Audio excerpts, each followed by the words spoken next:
Thank you very much. Thank you for the introduction. So let me start by recalling what we had done back on Monday. So you remember, if S was a formal scheme, we constructed a strange pullback functor from motives over the special fiber landing in motives over the generic fibers, and applications were given in Monsky-Waschnitzer or rigid cohomology, and they were already explained by Veronica.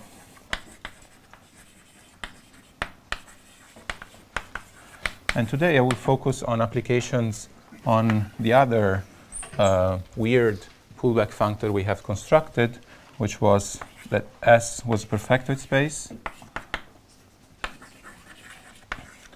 Then there was a pullback functor landing in the relative Farfontaine curve over it. And if you recall, it was a mixture of two ingredients, a spreading out property and then a Dwork trick using Frobenius to expand it down over the whole punctured disk covering the Farfontaine curve. So today, let's start from here. In particular, if I started from a perfectoid space over QP,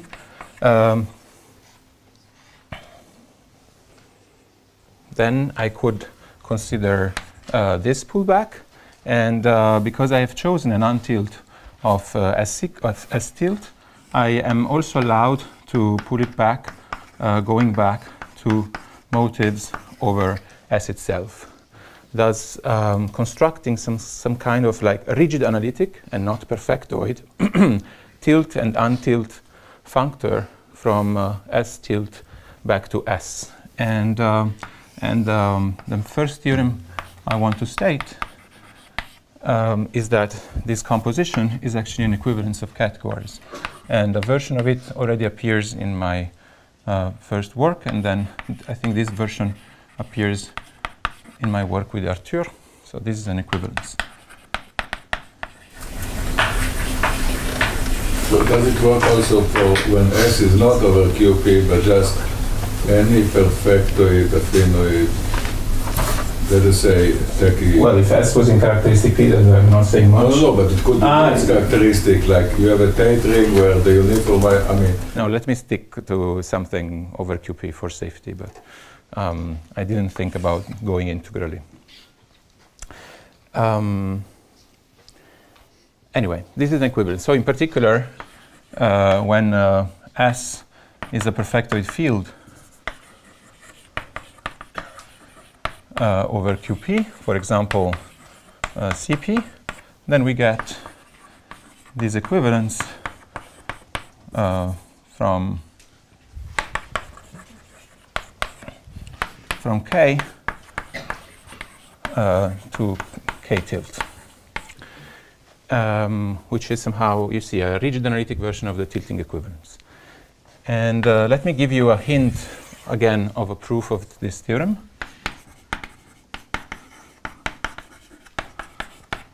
At least in this simpler case, for which I'm taking a valuation field, like let's stick to CP for simplicity. So there are actually two techniques one could use. The first idea is again using the approximation up to homotopy.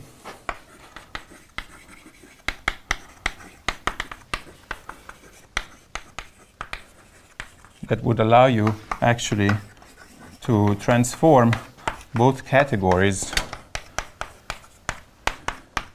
into perfectoid motives over either one of the two fields, because as soon as you now consider perfectoid spaces, there are no distinctions.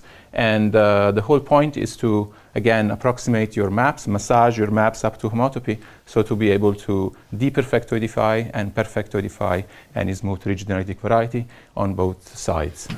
But today I want to give you an idea of a second strategy. Is it important to have coefficients Q here? Yes, Z1 over P. Okay, Z1 over P because of the... Okay. So from now on, I will mention applications that you can find in joint works with Hyodo-Kato, Federico Binda, and myself, or with Federico, Martin Gelauer, and myself. And if time permits, I would want to report on some work in progress with Federico, with actually Fabrizio Andreatta, Federico, and myself. And the second strategy that I want to discuss is that the natural functor over there is actually compatible with the Monsky-Waschnitzer functor. Let me call it Xi.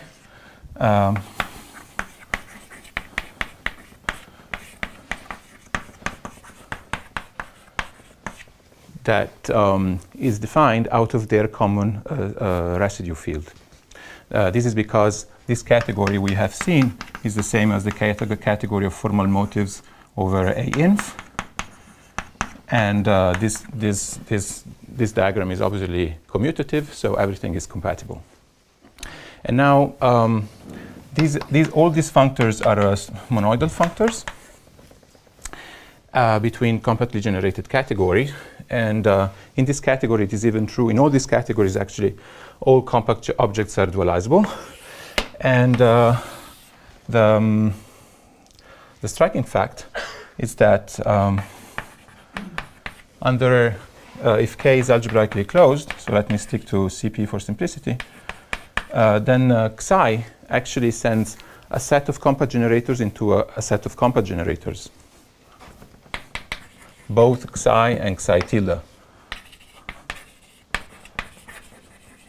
Let me say that they generate the target category.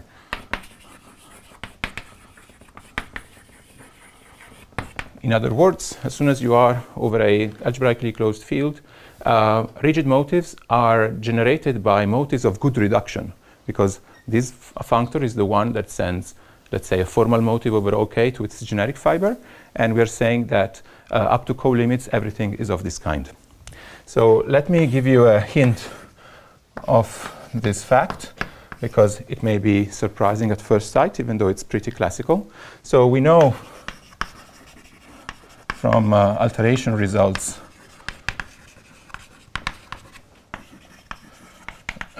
of de Jong, and then later refined by Temkin, and used also by Beilinson, and also by Colmez and Nizio. We know that somehow rigid analytic smooth things are more or less locally semi-stable.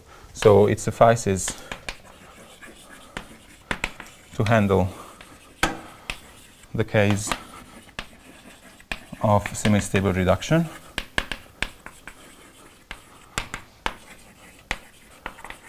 So something which is locally of the form K of x1, xn, comma, x1, xn minus pi. And so I stick to this case, and it actually suffices to show that the spectra of these guys are generated by things of good reduction. But my induction, that ring is the same as the same ring with with one variable less.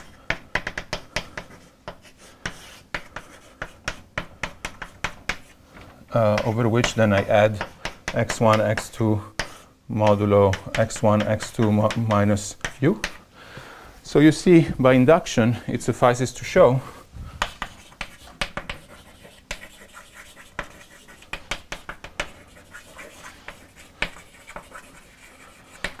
that if the spectrum of A is in the essential image of this functor, let me call them unipotent, then also the spectrum of x1, x2 over x1, x2 minus u, with u being an invertible object, is also unipotent. But now this space, where can I see it? Well, the motive, let me define motive maybe with an M now. Or no. Okay, let's stick to the usual notation. Q of spa of A, because we are among motives, this is the same as Q of spa of A of X by B1 invariance. There is no distinction between space and the relative ball. But now this guy is now covered by a Laurent covering, in which I choose U, and I either, so I can write it as a co-limit between the open over which X is bigger than U, and the open over which U is bigger than X over their intersection. Right? This is just a Mayer-Vietoris exact triangle, which is true because we are doing everything étale locally. And now it suffices. So this guy is unipotent by definition, and one of these two guys is precisely the one we are trying to handle, the right-hand side, I guess. And whereas the left-hand side is again simply a relative ball over A, and this is a relative circle over A. And once again, relative balls and relative circle, by definition, by hypothesis, they are unipotent. So in this diagram, we find our missing guy, and all the rest is unipotent. So this is again an extension of unipotent things, and we're good. So for relative circle, you don't say it's isomorphic to the, you just say that you cross the previous thing, you can always cross with something. Yes, that's a good point actually, because that this is everything here is a monoidal category, and you see that the product, formally the product of unipotent things will again be unipotent, simply because all these functors are monoidal. So even if you cross with something unipotent and both of them are, it's again unipotent. I hope I answered your question. I'm not sure. All right. So why do we care about this fact that they generate the target category? Is because then this would immediately suggest to use the Barbach-Lurie theorem in the version that we learned from Matthew, Naumann, and Noel.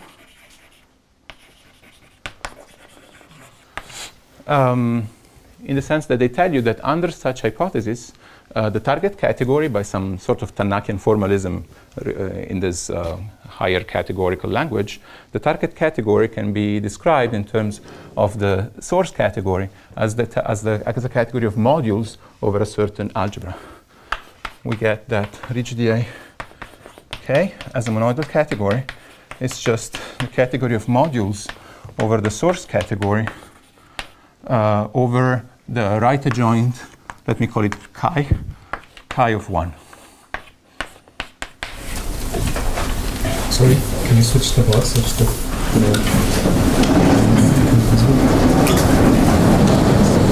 that all right?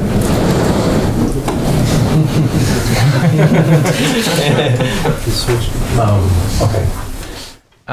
And so that functor translates into a map between two rings. The one is chi of 1, the other one is chi flat of 1. And so it turns out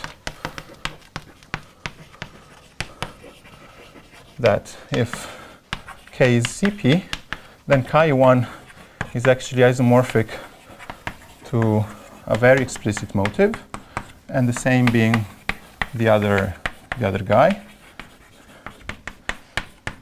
And the map we have between them induced by this functor is an equivalence, and so we can deduce that this functor is also an equivalence. All right. So, but let me remark right now that we have learned a bit more from this proof than simply the fact that these two categories are equivalent. The point is that in order to use this, this theorem, you have to know that chi satisfies a projection formula. This is completely obvious in this case because this category, every compact object is dualizable, but it is not so over a base. Still, chi satisfies a projection formula.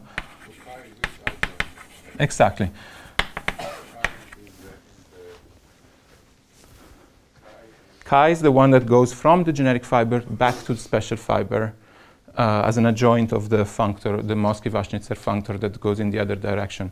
I call it chi for a good reason, because it really resembles the J upper star, J lower star that you get. So it's a right adjoint.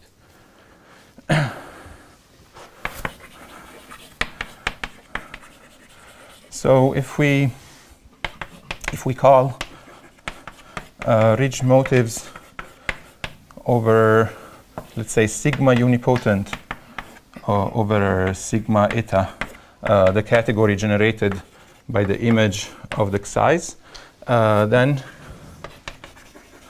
we still have that this category is actually admits an alternative presentation as modules over the special fiber over the object chi of 1. And we also proved that when you are over an étale point, there is actually no distinction between these two categories, which implies actually that there is an alternative description of the category of ridge analytic motives over the generic fiber of a formal scheme as being the étale shiftification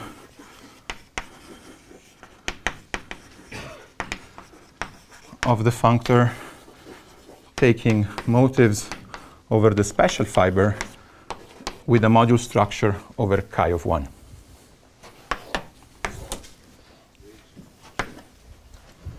The functor of ridge motives over the generic fiber, this is a variable.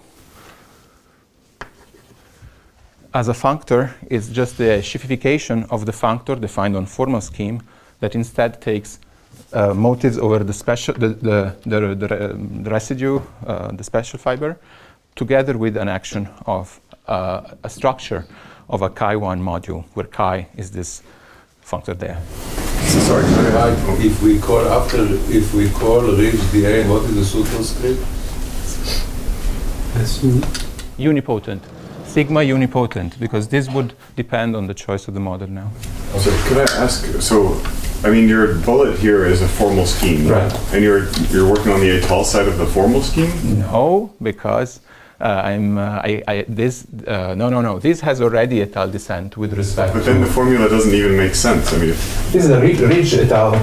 No, but the chi of 1 isn't well defined until you choose the formal model you're using, right? Yeah. So these are both functors defined on formal scheme. You can define the ridge étale topology on formal schemes. Ridge étale. Yeah. Sorry, I took it for granted. Exactly. So more or less, as soon as you force this guy to be not to see any admissible blow up, bam, you get that one. Thank you for your question.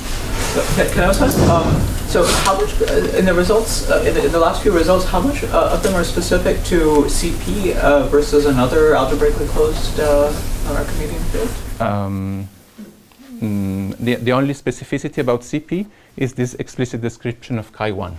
But if you drop it, then everything would hold for an arbitrary algebraically, so an arbitrary étale point, even over the form CC plus.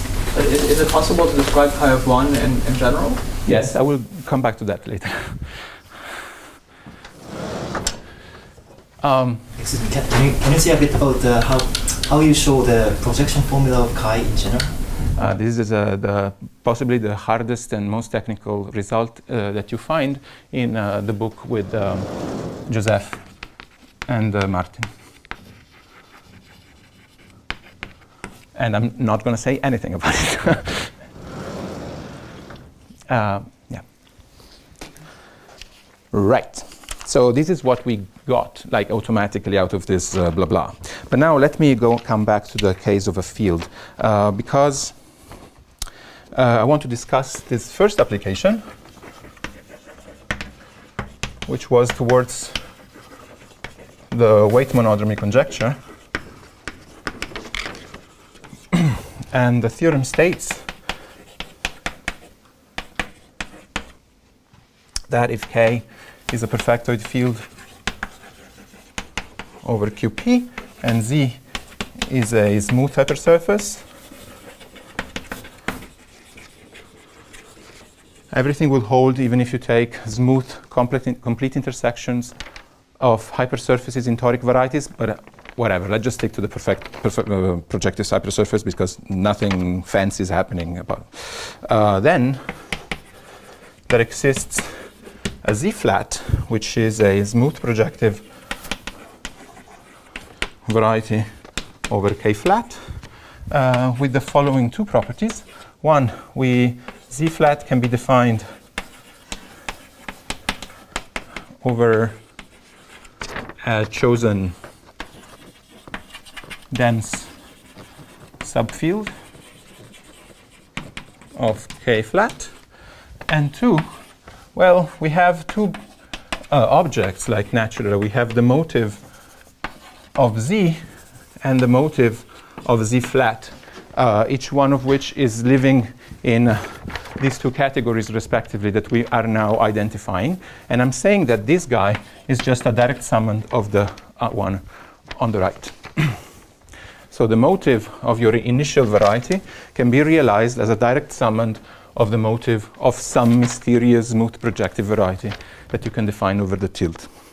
Now, this should be reminiscent of, I'm going back to the Old Testament, the very first paper of Schulze on perfectoid spaces, where this was his final outcome. So I have to say maybe here that this is basically like very highly based on Schulze's strategy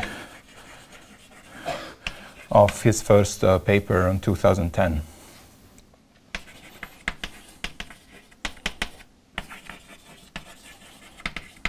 And let me maybe comment on, let's give you a sketch of this proof. So basically what we're doing, it's like giving a motivic version of that statement that he did back then for the étale cohomology. And because we state now in terms of motives, this tells us that any good properties that we know about, say, smooth projective varieties over k-flat can be deduced also for our smooth hypersurfaces, because their motive is just a direct summand of that. So if we knew that this guy, say, has the weight monodromy conjecture, satisfies the weight monodromy conjecture, then we would also immediately deduce that this guy also satisfies the weight monodromy conjecture, not just for the étalic realization, but also for any other motivic realization, for example, a p-adic realization. So I will come back to that later, but the main outcome of this theorem is precisely a proof of the weight monodromy conjecture, even for p-adic realizations on, say, smooth hypersurfaces, projective hypersurfaces. So what does the symbol mean? This is direct summand. It's like a sub-object.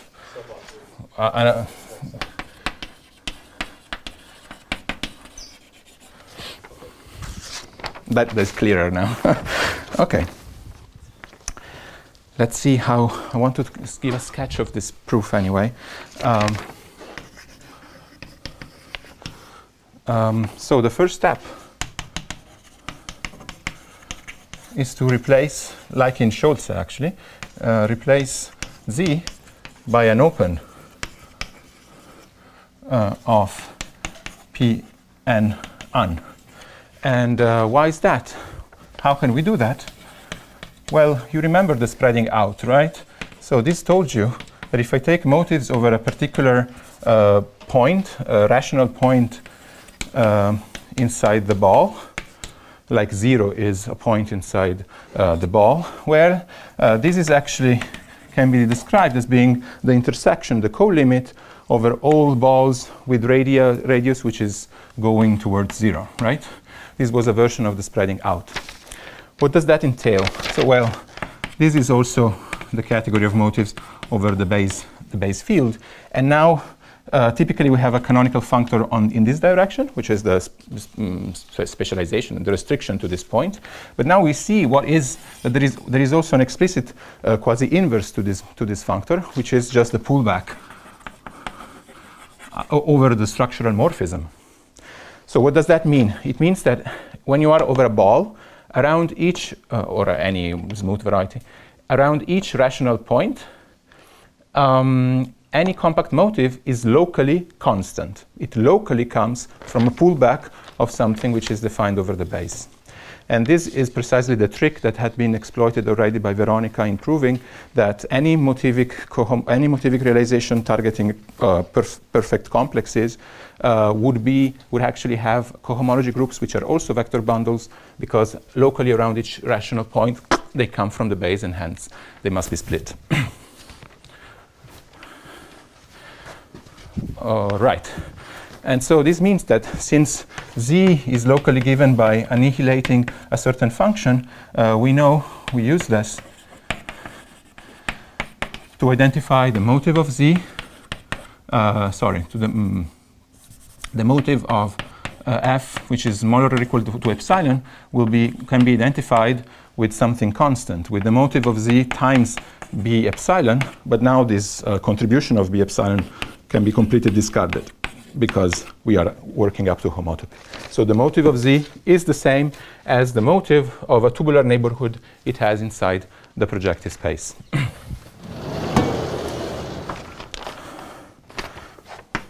So this allows us to draw the following diagram. A priori I have Z. I now replaced it with an open Y. The perfectoid plane, perfected space admits a perfectoid cover by extracting p-th roots of the coordinates, and this tilts onto the perfectoid version over the tilt, which maps down to the projective space over K flat. But all these are all homeomorphisms, and so this means that if I pull back, I can take the pullback y hat, let's say, which will be an opening here. I can untilt it onto some y hat flat tilt in here, and would also descend. I can also take its image under this homeomorphism of a certain y tilde, which is now an open inside Pn K flat. And now it comes the crucial ingredient.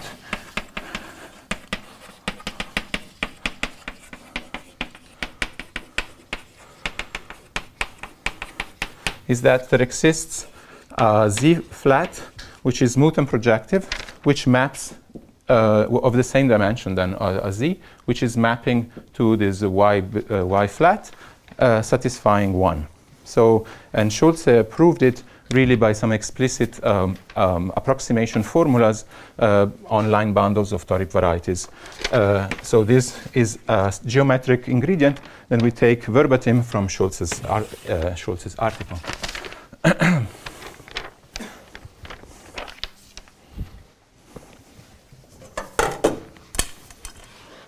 Can I now erase this?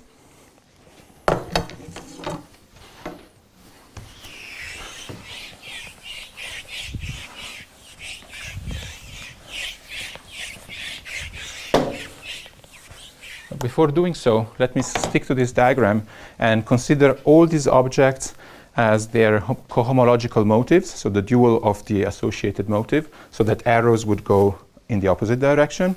Well, we have identified this motive with that other motive. So now I'm taking cohomological motives all the way. So, but you have to show that this open, so you take a small neighborhood of Z, and then you tilt it, well, you pull back to the perfect, and then you tilt, and Schulze tells you that there is an approximation, a higher degree hypersurface, which you can make smooth if you want also, which is somehow lies in a small neighborhood of the thing, which is like fractaling this length. But I don't see what, but you, for the direct summand, you have to prove much. Yeah, I'm not done with the proof.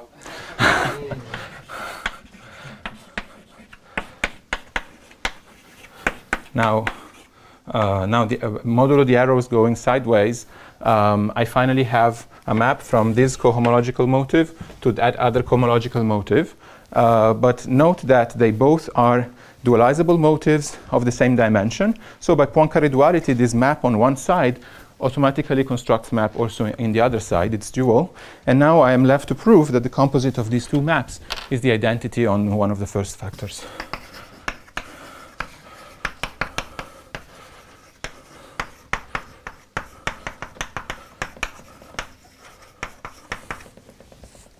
But this can be done maybe up to scalar multiplication. Yeah, you're right. Up to scalar which we don't really care about. Yeah. And so in order to do that, we realize that this amounts to, how do you say, scalar multiplication from m tends to m with values in 1 minus d minus 2d, which is the one given by multiply, then go to m tilde, and then use its canonical map from here. And so the whole point is to prove that this map is isomorphic to the map that M is also equipped with targeting the same object.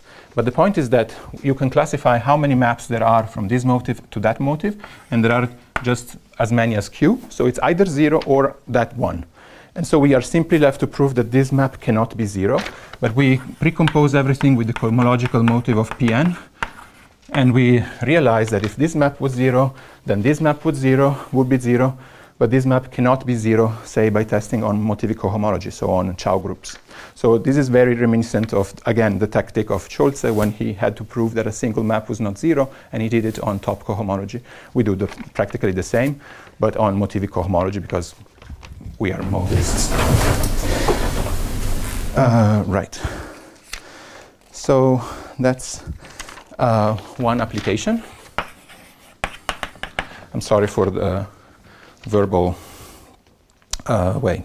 So let's, I proved it. So let's move to a second application. So yes, so once again, maybe I have to write it somewhere. We get the weight monodromy conjecture for Z, even for p-adic, for the p-adic realization, which is the Hyodo-Kato realization that I will now describe. So a second application, which is the definition of limit cohomologies. So it turns out that, as we already remarked, and I hope it is still on the board, we have seen that motives over unipotent motives over K, where K, say, is a non-Archimedean field that has rational rank, whose value group has rational rank 1, they are the same as modules over this chi1 over the special fiber. And as I had stated before, this guy can be non-canonically identified with this ring. And when I say this ring, I mean the square 0 extension of this object. So the trivial way you would equip this guy with the ring, which turns out to be also the free commutative ring over this object, simply because its higher symmetric groups are 0. As Akil was saying, there are generalizations of this statement depending on the rational rank of your valuation group. So more generally, so this was if the rank of K star is 1, but if more generally, and these are computations by Ayub, if the rational rank is n, then you get the same formula, except that there will be a tensor power of n. And even more generally, suppose that your sigma is semi-stable, has semi-stable reduction.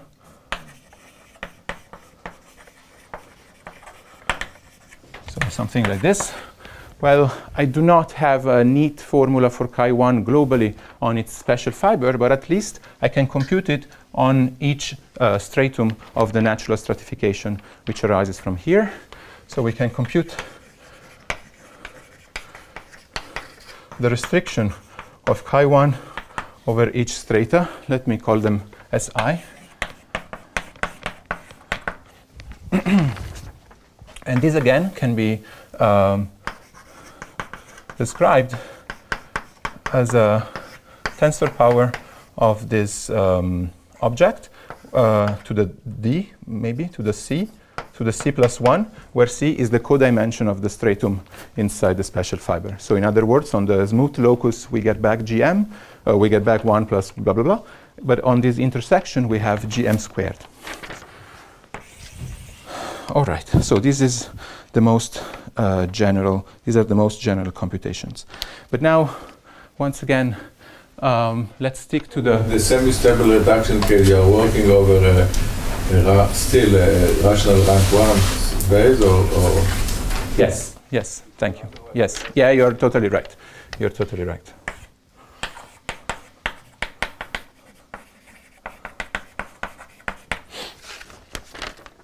Otherwise, I guess you can do whatever, the generalized version of that.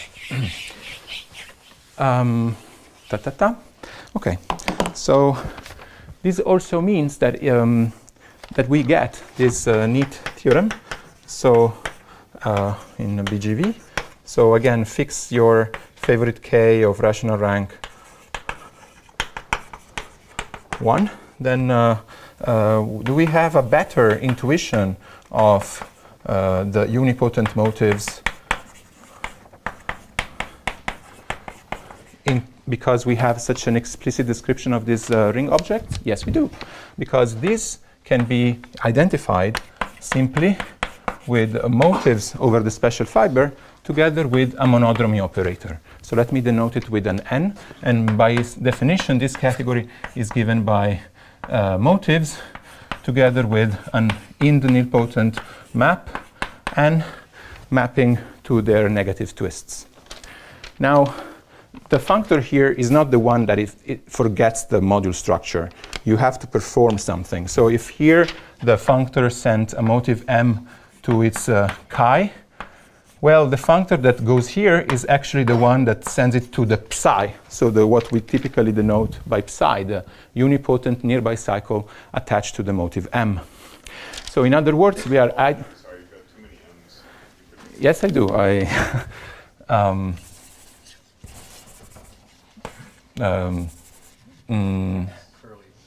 Nah. M. P? Well, okay. Whatever. Say it again. Is there an nilpotence condition on that? The nilpotence condition, yeah, so I didn't write it, so it must be ind-nilpotent. Let's say that if you want, these are precisely the compact objects. There is no condition needed because they will be automatically be nilpotent as soon as P is compact. But in the most general case, if it's, you have to say that this is in the ind category of the nilpotent maps, or if you prefer that this map is ind-nilpotent. Okay.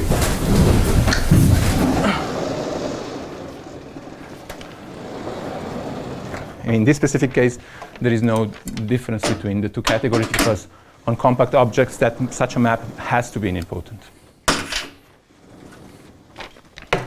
All right.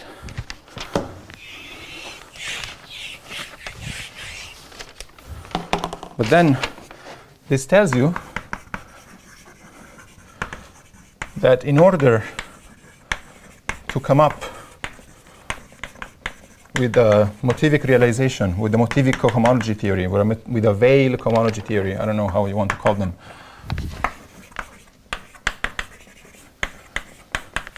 on varieties over K, it suffices to choose a realization from dk, from dak, and then equip it canonically with this monodromy operator. It's not really canonical because there is this choice of this presentation of this ring, which actually depends on a choice of a pseudo-uniformizer. But up to this choice, you can do that. And so in other words, you choose your favorite homology theory targeting D. Well, this would automatically extend as such, extending it to unipotent motives over K.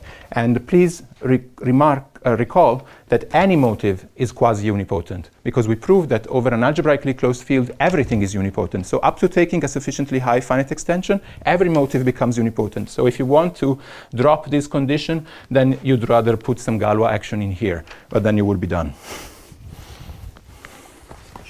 You remember, this was the sheafification, which amounts to putting also a Galois action on the right.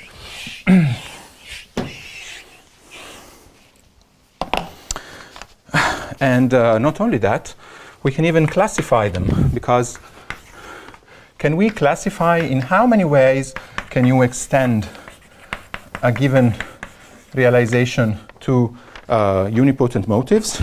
Well, so I'm classifying maps from this category, DAKN to D over DAK, and by Barback, this amounts to classifying maps from chi1, let me call this F upper star and F lower star, its right adjoint, and F lower star of 1.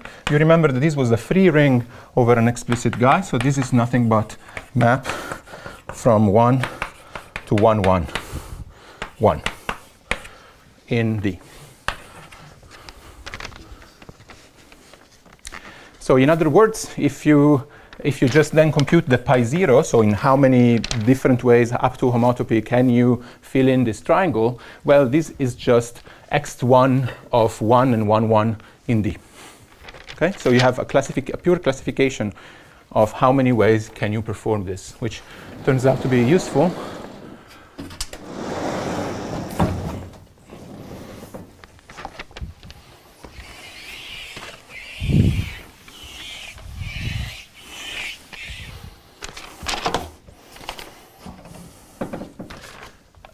You may wonder, how do I see this explicit extension? So the pi0 will again be this extension, and this is completely controlled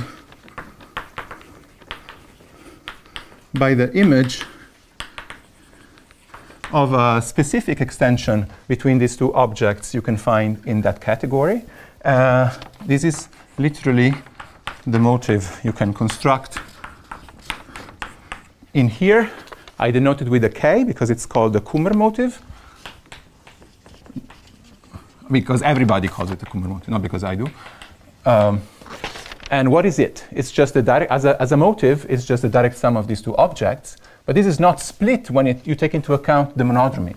In other words, its monodromy will be a triangular matrix.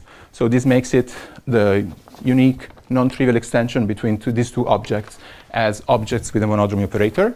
And OK, is there a geometric meaning of this Kummer object? There is, because the Kummer object is nothing but the first homology of the Tate curve. If you now identify this category with rigid motives, it turns out that the Tate curve is precisely doing that. As we know by if you know the cohomology of a Tate curve is precisely given by this matrix. Sorry, just to make sure. So that you put this pi0, but is it pi0 would then be pi0 would be then pi0 would be then x1. And those equivalences are also true on the level without pi0? Yes. Okay. Yeah, this is just Barback magic. So somehow, in order to fill that blank, it suffices to know, to see where the Tate curve goes to. The choice of the Tate curve is the choice of your pseudo-uniformizer, which very good, yes. Of course, everything can be turned into an intrinsic notion if you kept chi1, but because people prefer monodromy operators over chi1, I have to adapt. I'm joking. I also prefer. Let's make some examples then. Well, what if K was C? Then, just for fun, I mean, we could take the realization to mixed Hodge structure, polarizable rational mixed structures, and then this would be extended to unipotent motives over C double bracket T to the same guy equipped with a monodromy operator. And this is what Steenbrink, Clemens-Schmidt, very classical people in Hodge theory denoted the limit Hodge theory. Limit Hodge cohomology of a family which is generically smooth over a smooth curve. So we are re-getting classical Hodge theory in this way. We could have chosen, now for any K, we could have chosen. And you're also seeing that it only depends on the rigid generic. Right, right. I don't see why complex geometers like to complex analytify, but I think it's more natural to take the non-Archimedean analytification over the tubular point. Does it make sense? Yeah. I'm kidding, of course, it's obviously correct to complex analytify, and but whatever.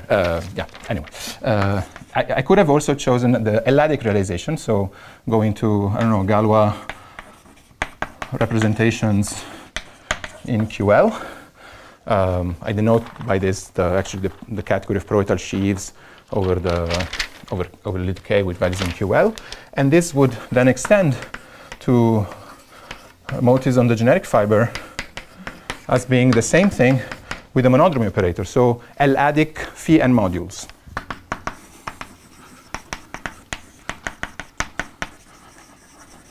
So let's say representations of the residue field, of the Galois group of the residue field, together with an nilpotent operator, the monodromy, which goes to its negative twist. So of course this is something we also know from classic étale theory, but we could also choose, this is for L different from P. What is K here? K is any... K, say it again? Like you wrote any K with that. Yeah, there is no restriction to the characteristic. So regardless of the characteristic of the residue field, you can choose the étale realization as long as you choose the prime, which is not the characteristic. But you could also choose a p-adic realization, the one that Veronica introduced, that for the case of the field, just targets the category of phi modules over K0, right? And then this is the rigid cohomology, and you can extend it then to unipotent motives, and this will go to the category of phi n modules over K0, and this is what we would baptize a Hyodo-Kato cohomology.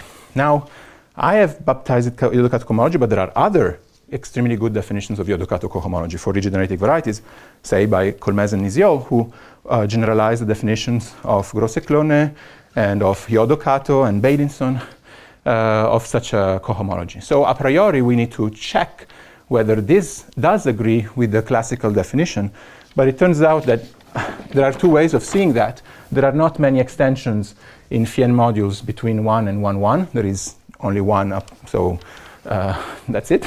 Or if you didn't know that, you could just check what the Tate curve goes to, and it does go to the same thing. Right. So there's only possibility of scalar.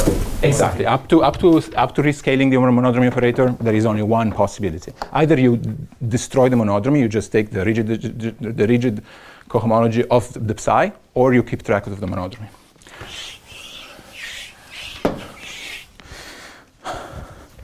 Now I want to discuss the so-called Hyodo-Kato isomorphism.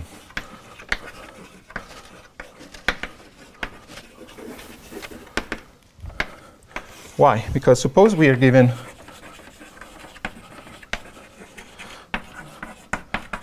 such a diagram of realizations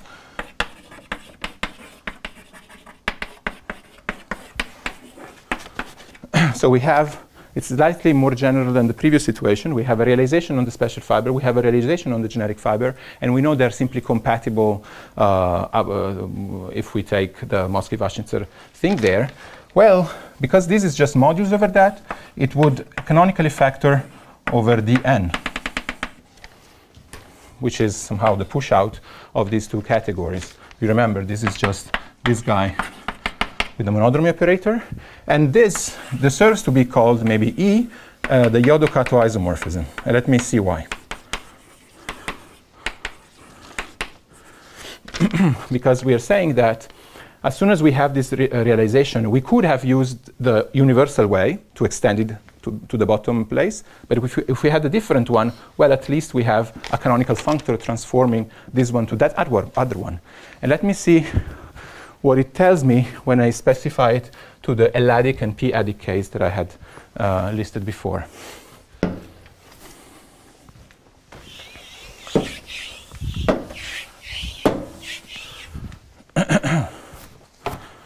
So this tells me that, yeah, so if E of the limit cohomology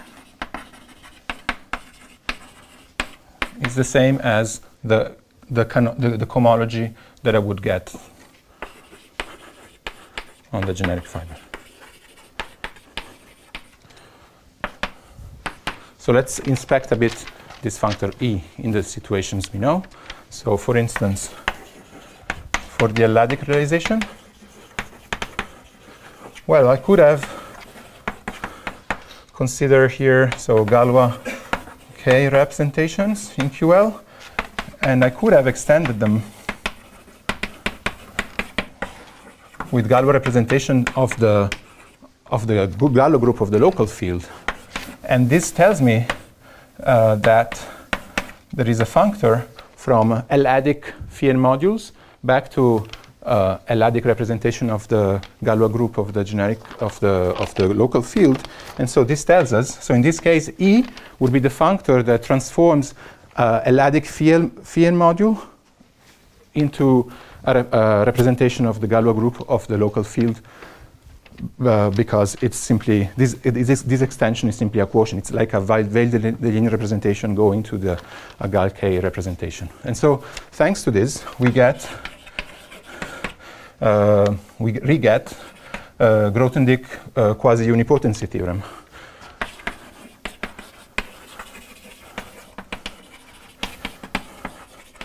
Because this thing is telling me that up to making a finite extension of scalars, my motive will be in here, and so its Galois realization will actually come from this Veil-Deligne realization. The inertia, the étale inertia, is acting in a nilpotent way, in a unipotent way, and so it is completely transformed into a phi-n module. Okay, so nothing new for the étale realization, over a field at least.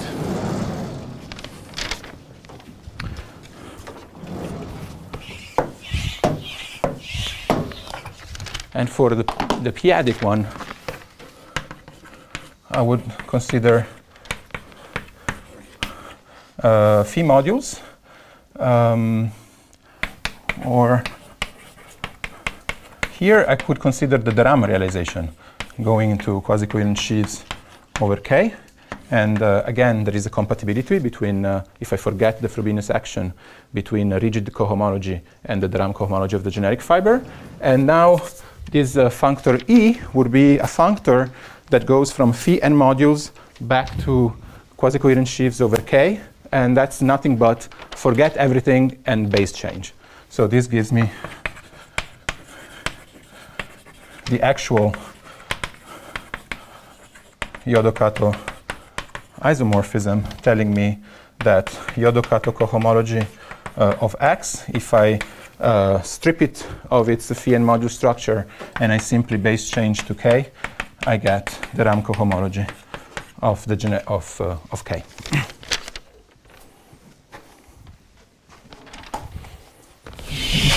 But here you don't need to split the values, you can do it with your rational rank 1 thing, or your even higher rank with several. Yeah, I'm gonna go back to this point exactly right now, because all I did was like sticking to the classical case of a discretely valued or a rank 1, whatever. But now instead of going towards that direction, I would rather go to the relative direction, where I would be over a basis over QP, not necessarily over a higher rank thing. Well, which is maybe the same thing, but you forgot the phi-n module structure. I forgot the phi-n module structure. That's the only thing you can do from phi-n modules to K vector spaces. If you inspect what's happening at that level, well, more or less there are no extensions from 1 and 1 twisted in K vector spaces anyway.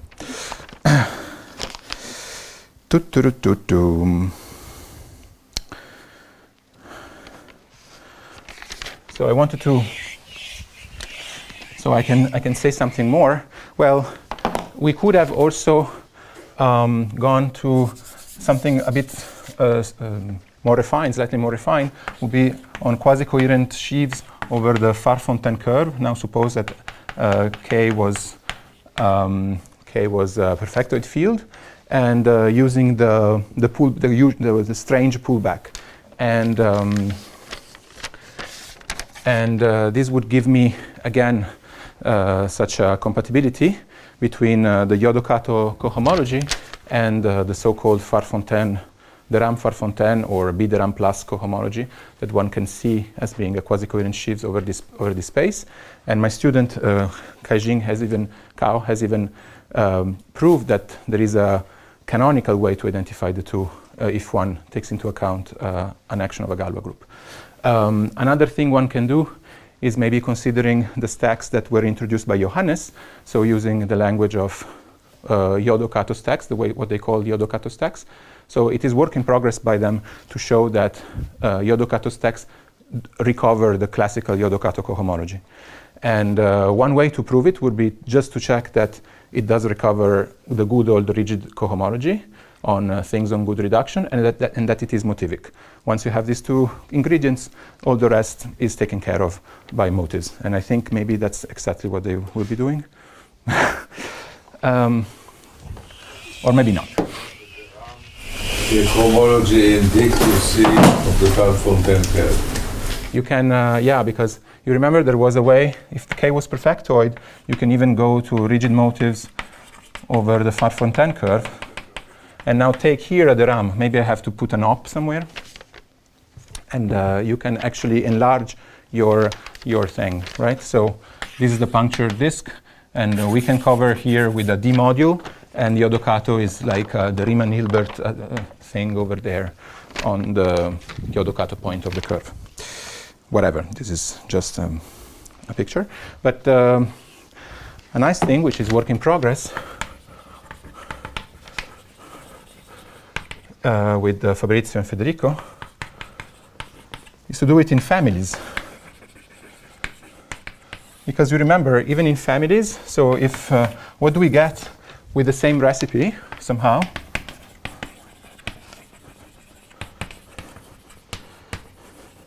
So take sigma to be a formal scheme which is rigid smooth, which is rigid smooth over QP, say.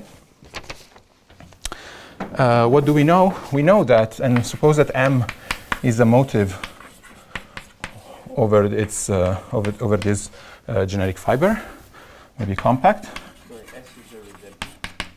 Right. Yeah. Yeah. Thank you. Now we know that up to étale locally, I can turn this guy into a unipotent guy, and so up to taking a étale cover sigma prime to sigma, I can even suppose that this is semi-stable. Then I have that M S prime will be inside module of chi S prime of dA S prime 0. And now you remember, I again have a canonical, non-canonical way to associate to it, to reinterpret this in terms of motives over the special fiber, together with a bunch of monodromy operators.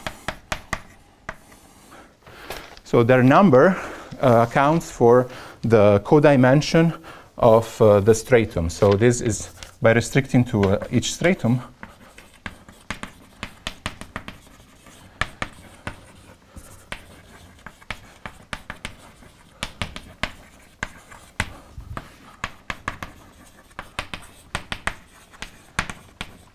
I can identify the restriction of this category onto the stratum with that. So what does that entail using precisely the same techniques?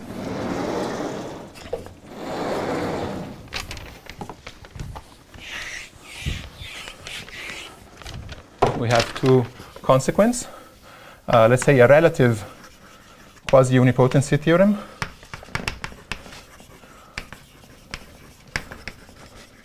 Is that the relative étale realization of M over sigma prime eta is locally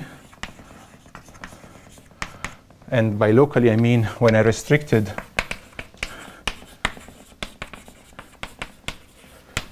to the tubes of this stratum, of the strata that I considered there, just L-adic List sheaf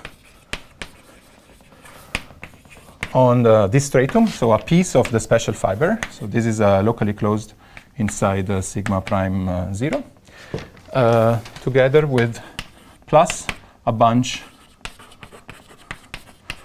of nilpotent monodromy operators. So I see this as a relative version of the result we had given there for the field, except that over a base you're somehow forced to use tubes of a given stratification, because that's where you have such an explicit description of chi1 in terms of a bunch of nilpotent operators. And now, of course, there is an analog for the p-adic realization, and similarly, the relative de Rham over sigma prime locally, and by locally I mean if I restrict to each one of these tubes, has a structure of F isocrystal over convergent F isocrystal over each Si, together with a bunch of monodromy operators. So this would be the higher version of a phi n module. So over a base, I don't get simply a phi n module. I will get a rigid coefficient over the stratum together with a bunch of monodromy operators.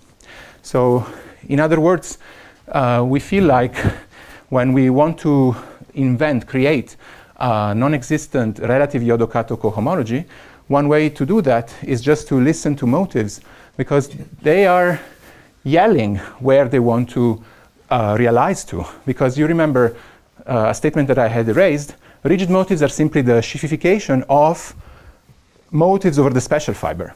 So in order to construct a cohomology theory for a limit cohomology theory, it would just simply suffice to define it over the special fibers and then equip it with the chi1 structure and so on and so forth.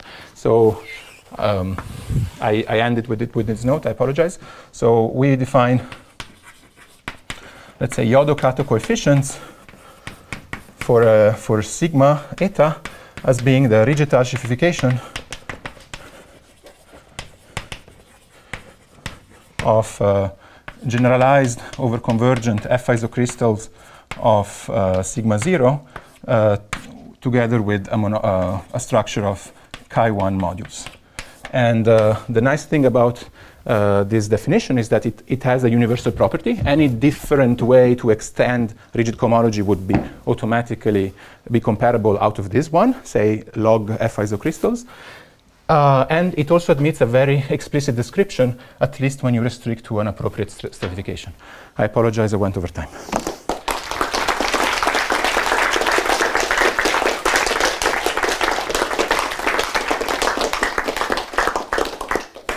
Thank you. Are there any questions? So I'm a bit confused about this étale cohomology consequence. So the compact objects are generated. Can you recall what the compact objects are generated by? Just by a smooth affinoid thing. Smooth affinoid. Okay, but then when you take the direct image in the étale thing, I don't know what the étale realization. It will be like an étale sheaf on the here it's not étale cohomology, but what is the R gamma étale? Where does it lie? Yeah, I take a relative étale cohomology of your thing on the base. So seen as just an étale L-adic sheaf on the small topos, on the small side of the base.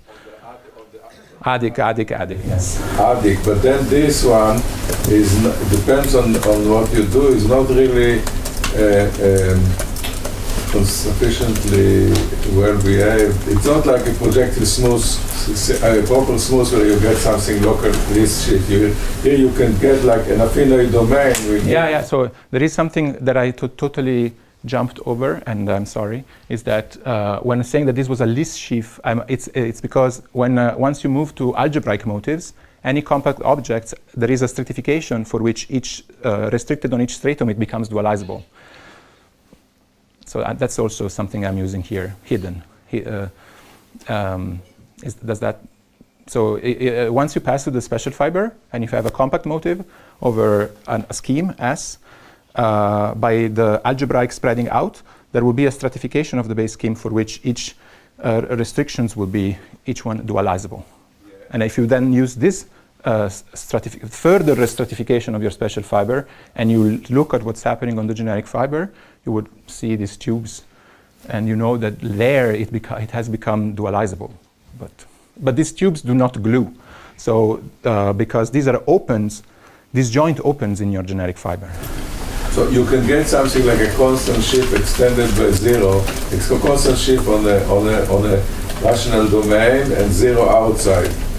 I mean, you could take direct image from a rational. Yeah, there will be maybe a large chunk in which it will be zero. Zero is dualizable, and then. Yeah. Okay. This looks like what you are. So it doesn't contradict. Okay. Okay. So I'm not sure if I understand this definition that you gave. Is it also? Does it also include constructible objects or? Yeah, so for us, yeah, so constructibility would be then something like that they will be like actual, here there will be actual F isocrystals, at least up to, let's say that there would exist a stratification for which they would become, each restriction over each stratum would actually be an F isocrystal in the classical sense, so really a vector bundle on each one of them. This is a generalized, so these are just a limit of quasi-cos, of the frames, dagger frames, whatever. So no finiteness hypothesis. If you want to say constructible things, where do they go to? For instance, all motives, all compact motives will be constructible in the sense that there will exist a stratification for which they will actually be F isocrystals. Yes, with the kind of base framework, can you kind of just recover like the higher kind of like higher versions of like Steenbrink-Schmidt kind of fingertip structures and so on, where you have like I think so. I think so, because you see this chi1 is just a surrogate of the fundamental group of the puncture polydisk to the n. Okay. So I totally expect that once you specialize all this language to classical Hodge theory, you would recover something. Yeah, so p-adic Hodge theory meets Hodge theory. So is it right that sort of if you want to describe this category that you wrote down in terms of semi-linear algebra, then you need to choose sort of a formal model? Again. So you wrote down this category of Hyodo-Kato coefficients, but sort of if you want to describe this on the right-hand side in terms of semi-linear algebra, you need first to make a choice of formal model. Yeah, that's not very natural. Yes, in the sense that you mean we want to fix a model and not work over all frames, maybe. Because sort of the left-hand side only depends on the generic fiber. So. I think maybe the question is like, what is the role of the choice? There's an S naught. Right. So there's an S naught here. Yeah. I mean, sort of in this case, you start from a formal model. Yeah. So in this case, it will be all the rigid coefficients of sigma naught. But then there is this rigid falsification, which in particular tells you that you have to somehow pick a limit or a colimit over these blow-ups, because you don't want to see this distinction between blow-ups. You just know that up to taking a certain rigital cover, there will be a model such that. Okay, but there's sort of no immediate description just in terms of the. I mean, in terms of like all its models, all the models of all its rigital cover. I mean. What is the limit? What is the category again? So for given residual cover. So you have to, now we're really using this formal scheme perspective. So on a formal scheme, you take its generic fiber, special fiber, and you take the rigid coefficients. What are rigid coefficients? Like Veronica said, this will be just the category, the limit category over all possible frames or Dagger frames over sigma 0 of d qc of tau eta qp.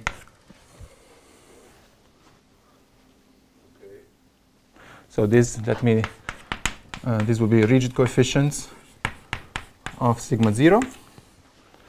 And then for the generic fiber, you have to rigidal-shifify this category together with this extra monodromy structure hidden in this chi1. But you know, I mean, like, what do you know is that for a given compact object, there will exist a model and a certification for which all this horrible thing will be completely explicit, will be an actual F isocrystal together with a bunch of nilpotent monodromy operators. So the module, you don't know it's compact, but so the module over chi1. Okay. So this is why modules over chi1 of rigid coefficients. And what is chi1 is the same thing as? The chi1 I introduced before, the right adjoint to the functor going from the generic fiber to the special fiber.